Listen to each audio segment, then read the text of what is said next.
Compasso Colab apresenta o podcast É o que Parece. Aquele que sabe o que contar.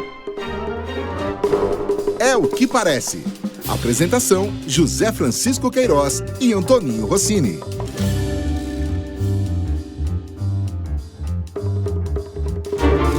Olá, amigos. Olha, é muito interessante e muito gostoso este É o que Parece, aquele que sabe o que contar. Veja só, agora nós vamos colocar no ar uma gravação de um velho companheiro da área de comunicação publicitária, que é o Pedro Marcílio. Viveu em São Paulo, trabalhou em grandes agências como a Norton, Almap, Young Rubicon, Bosel, Publicis, enfim, uma história muito longa. De repente, ele praticou aquilo que nos Estados Unidos se chama de dropout. Caiu fora, foi morar no interior. Está há 8 anos lá. E foi lá em Piracicaba que ele acessou o nosso É o que Parece e mandou uma mensagem. Ouçam só. Olá, Rossini. Olá, Zé Francisco. Que prazer estar com vocês no podcast É o que Parece. Aquele que sabe o que contar. Afinal, só quem vive tem história para contar, não é mesmo? Pois bem, meu recado passa pela importância de deixarmos nosso legado ainda em vida. Compartilhar conhecimento com aqueles que estão iniciando ou estão no meio do caminho de suas vidas profissionais. Como sabemos, caixão não tem gaveta. Vão-se os dedos e ficam os anéis. E é a isso que me dedico agora. Aos meus anéis, isto é, ao meu legado. Há 8 anos no interior de São Paulo, agora, mais precisamente em Piracicaba, me dedico, através do meu trabalho de mentoria de marketing e comunicação, transferir todo o meu conhecimento para as novas gerações. Ah, se todos os meus colegas de profissão pensassem assim, que legião de bons profissionais estaríamos criando, formando. Enfim, vai a dica. Escolha ser lembrado em vida do que depois ao lado de São Pedro. Deixe o seu legado. Um abraço forte, meus amigos. Sucesso! Vocês ouviram? Esse é o Pedro Marcílio. Tem uma história maravilhosa, vive em Piracicaba e, como vocês puderam observar, o coração não é dele, é de todas as pessoas. O legado dele, ele quer deixar para todos nós. Viu, Zé Francisco? É isso aí, Rossini. Por esse depoimento do Pedro Marcílio mostra que estamos no caminho certo, não é? É o que parece.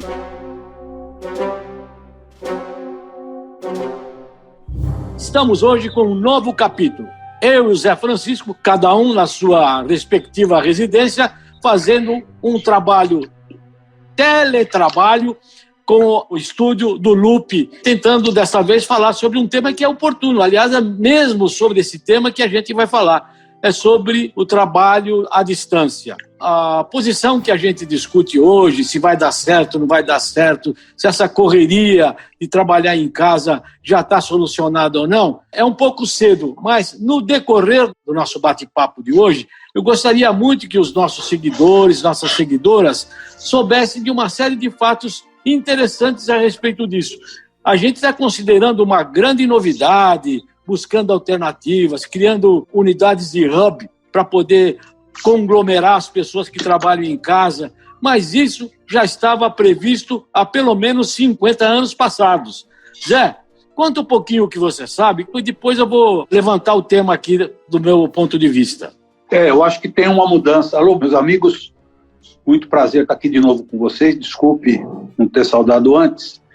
De fato, tudo isso que vem acontecendo nos tempos atuais trouxe uma mudança muito grande e uma discussão de que aquele escritório tradicional, onde as pessoas se reuniam para trabalhar, hoje vem sendo substituído, fruto da pandemia, por esses contatos à distância.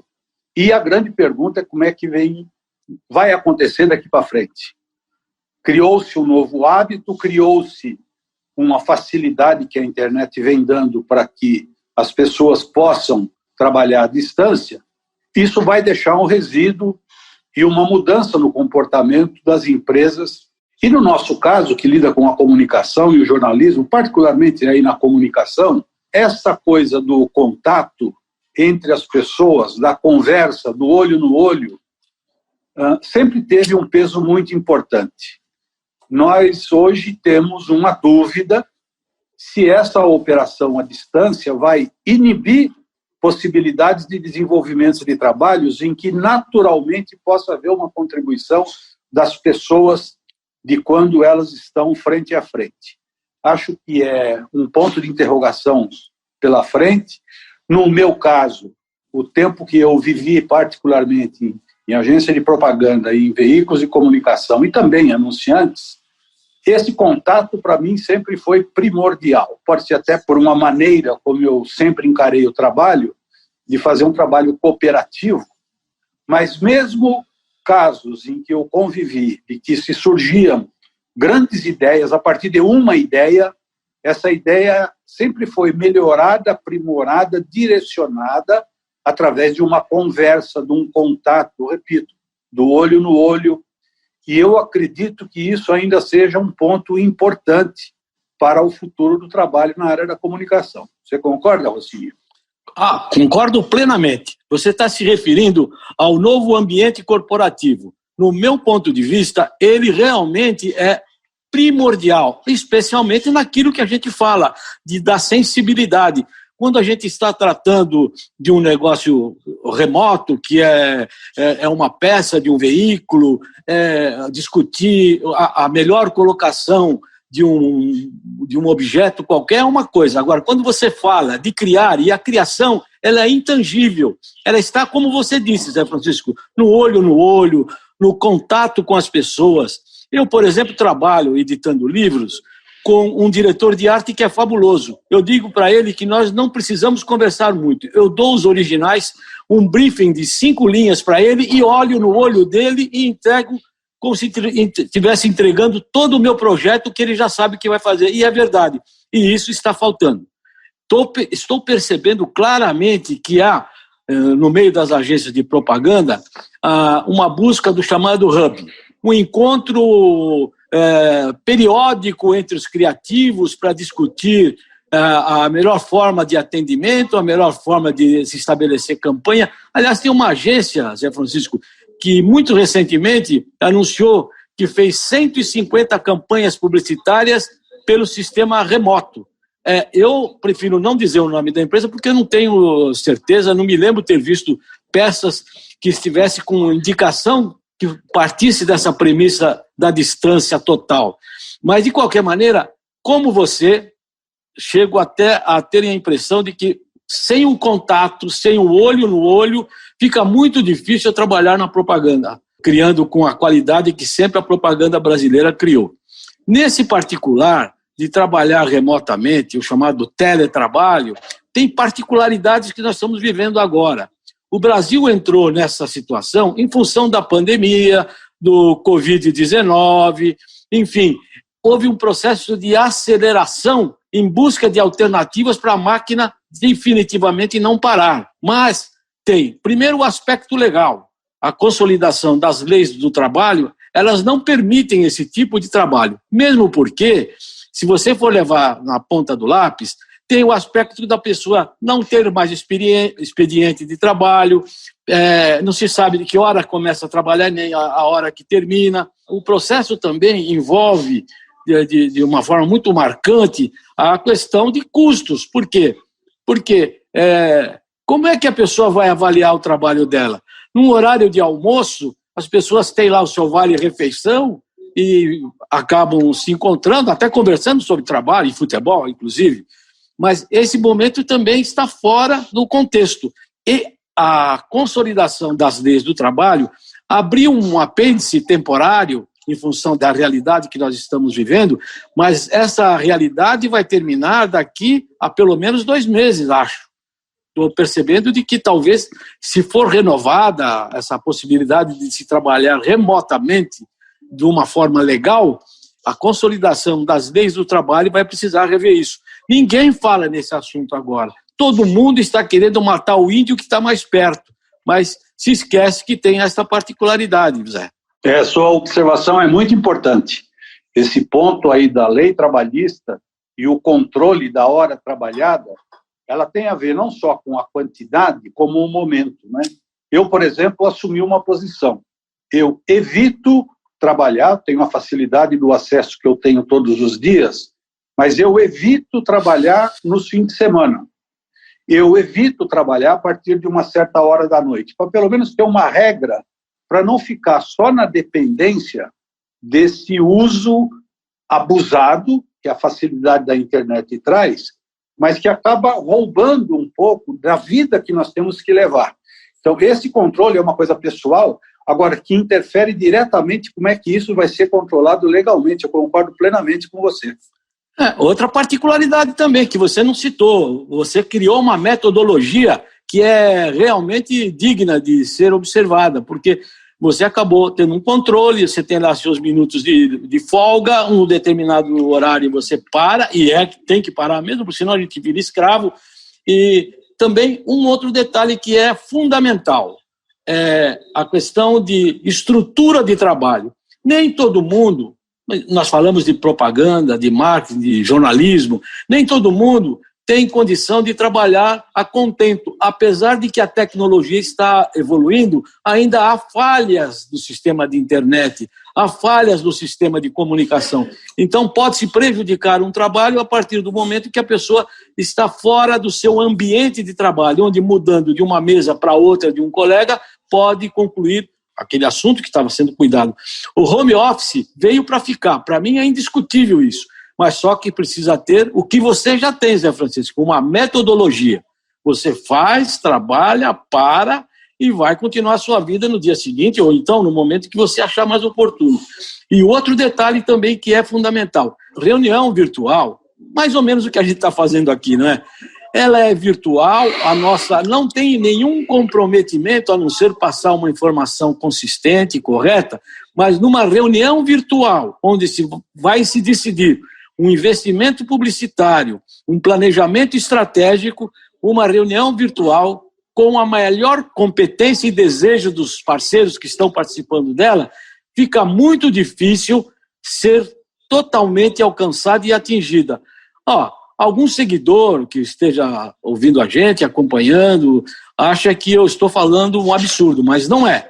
Home office, concordo, nota 10, porém, reuniões virtuais precisam ser melhor cuidadas, porque senão não se chegará à conclusão desejada. Eu acho que é isso. Eu, particularmente, vivi durante muito tempo dessa coisa do olho no olho, porque na comunicação, a subjetividade que ela traz, ela depende, às vezes, de uma frase. Ela depende, às vezes, de uma informação passada genericamente que sai num bate-papo. Não é num momento que você se prepara para fazer um trabalho. Isso que se faz ao desenvolver campanhas na área da publicidade você para criar uma campanha como você, ou fazer um trabalho de planejamento, ou um trabalho de mídia, como se estivesse no escritório. Mas esse individualismo rouba a oportunidade de você, como você disse aí, né, ou mudar da mesa ao lado, ou bater um papo com o colega, ou mesmo na hora do almoço, trocar alguma informação que dali nascem coisas primorosas. Eu vivi muito disso, muito. E eu acredito que o futuro nunca dirá o que se perderá de oportunidade desse contato à distância, porque aquilo que não foi criado não será avaliado. Muito bem! Mas a sensação que tem é que haverá alguma perda por esse distanciamento, sem dúvida nenhuma. Só lembrando de que hoje o mundo, em função da pandemia, acabou acelerando esse processo de comunicação à distância, do teletrabalho e tudo mais. Eu queria só fazer uma ressalva, para não perder a deixa, a respeito da terceira onda. A terceira onda foi um livro que, na década dos anos de 1980, 1970, foi produzido por Alvin Toffler.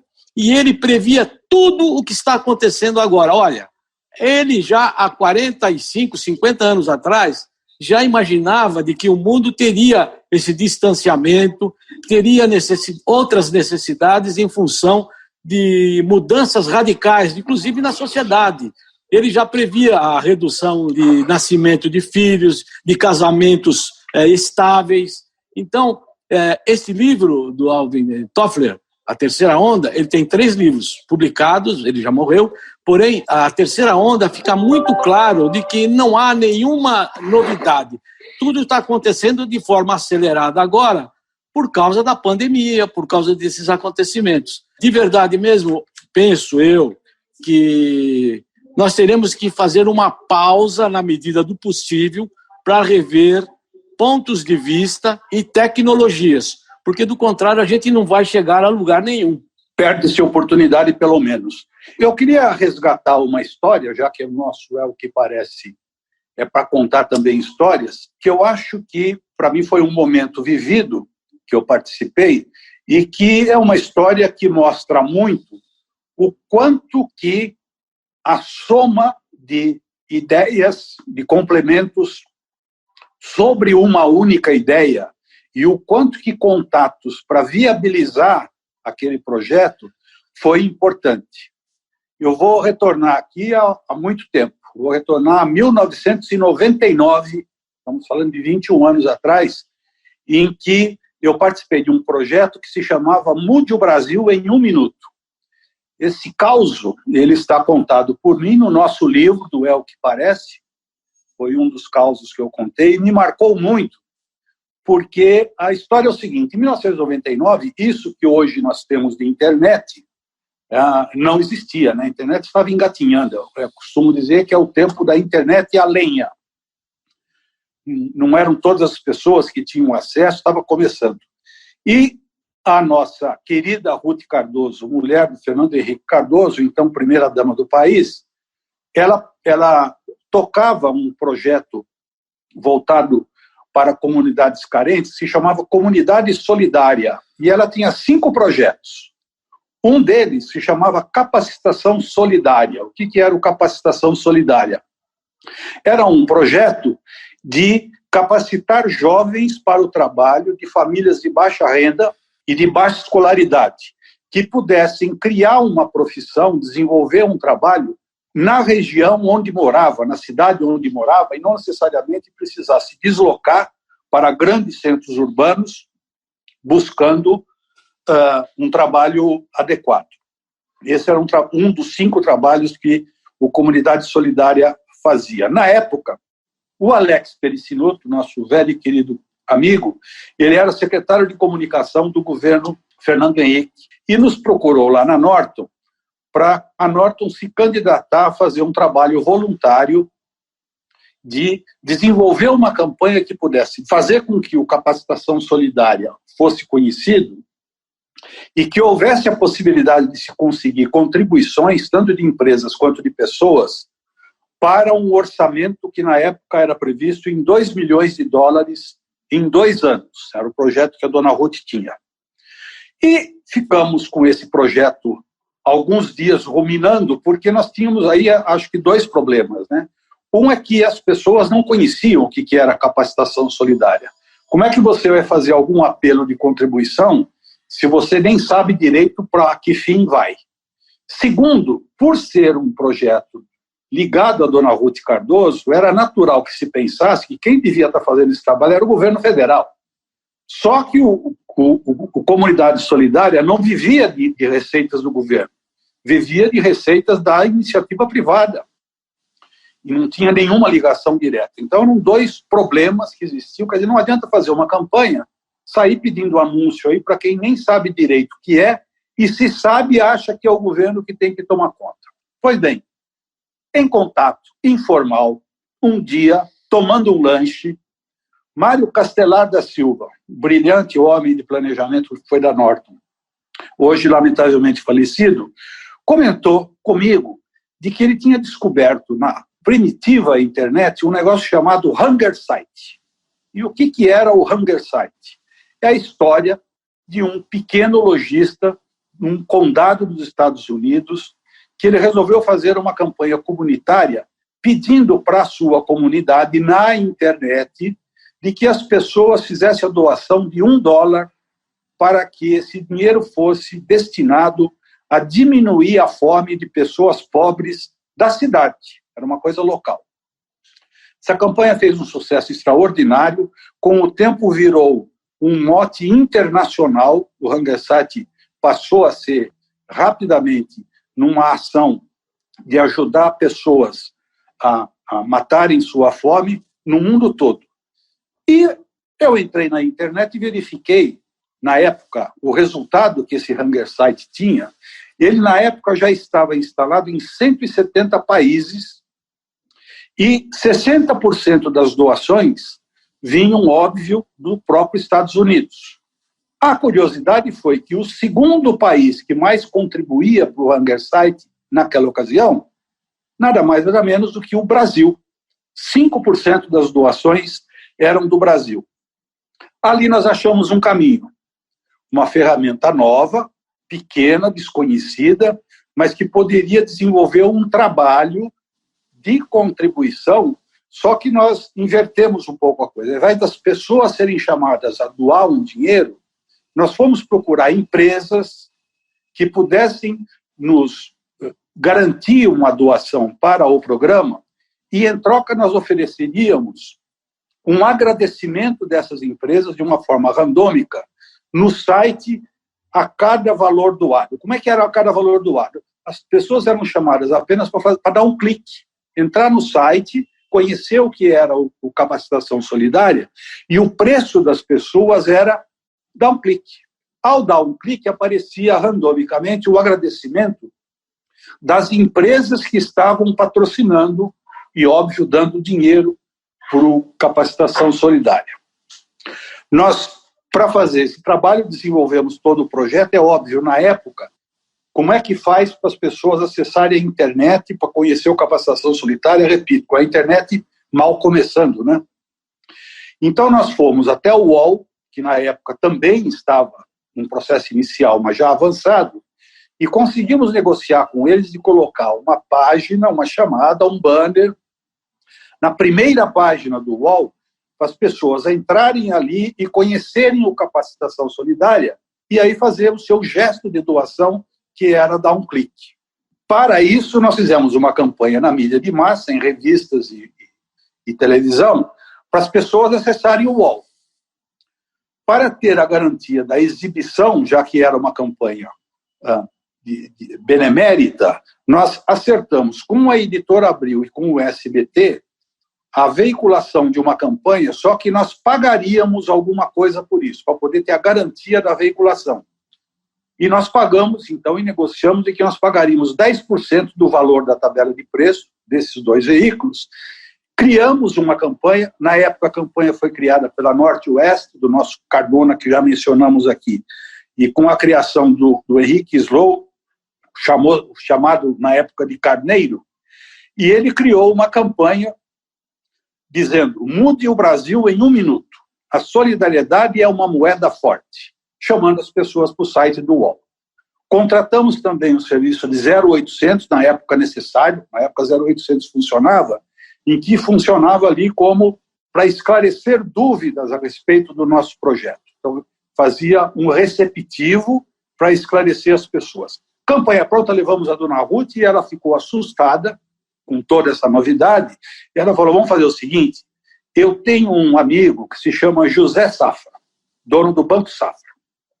Vamos levar isso para ele, para ver qual é a reação dele, porque eu estou em dúvida se esse negócio vai funcionar.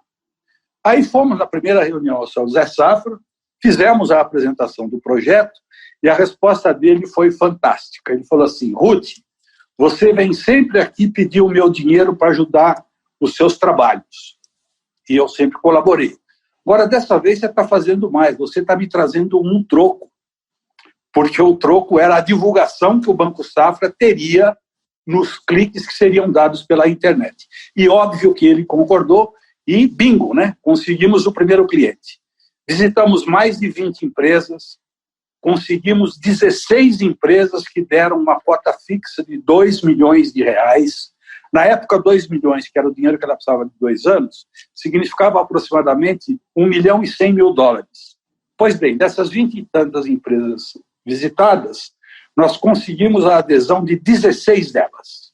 Aquele objetivo de 2 milhões de dólares virou um resultado de 32 milhões de reais, 2 milhões de reais, e virou 32 milhões de reais como resultado que deixou, óbvio, a dona Ruth muito satisfeita, um trabalho de 3 meses, que valeu a pena ter conhecido tudo isso.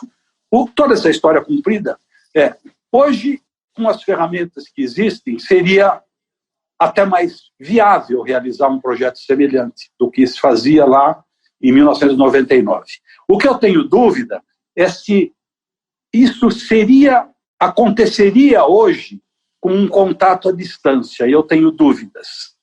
Seja por essa proximidade de estarmos discutindo e, de repente, numa conversa com o Castelar nasceu uma ideia, seja pelos contatos pessoais que nós fomos ter com essas empresas para poder conseguir a adesão do projeto, seja de fazer com que os veículos se envolvessem com a campanha. Isso dependeu muito de contato, e é por isso que eu defendo muito, no caso da comunicação, essa coisa da presença que faz construir grandes ideias.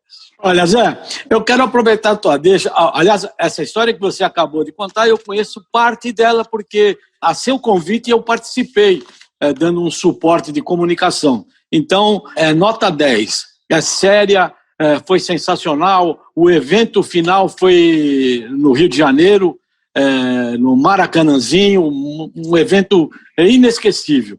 Mas eu queria abaixar um pouquinho a bola, mas trazendo aqui para o momento presente, uma charge do gracioso humorista Dorinho.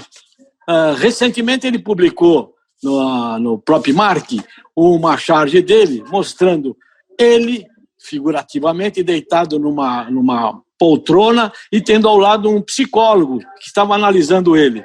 Então ele diz assim, é o seguinte, eu estou dando a minha aula à distância, tem gente que nem está ligando o computador, não está me vendo, e se estiver me vendo, talvez nem esteja preocupado com o que eu estou falando. Eu estou numa situação difícil, o que eu faço? Aí o psiquiatra, o psicólogo olha para ele e fala, nossa, a vida é assim? Se fosse comigo, eu me suicidava. Tá aí, tá publicado no próprio Mark. É um negócio curioso. Cara, você está vivendo um drama que, se eu, como psicólogo, fosse viver, eu morria. E o Dorinho estava lá estendido na poltrona de análise ao lado dele.